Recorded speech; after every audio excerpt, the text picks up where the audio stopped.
આયુષીબેન અજીતભાઈ છે.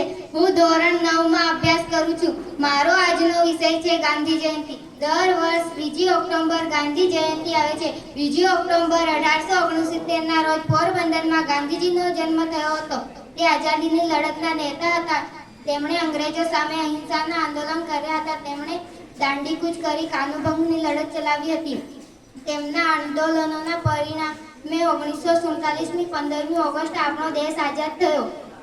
ગાંધીજી સાદાઈથી રહેતા, એક ટૂંકી પોતળી પહેરતા, સવારે સાંજે પ્રાર્થના કરતા, ઊંચ નીચના ભેદભાવો તે માનતા નહોતા, સ્વદેશીના તે હિમાયતી હતા. ગાંધીજીના દિવસે ઠેર ઠેર પ્રાર્થના સભાઓ યોજવામાં આવે છે.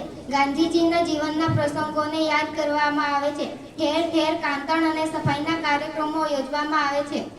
દિલ્હીના રાજઘાટ પર ગાંધીજીની સમાધિ છે.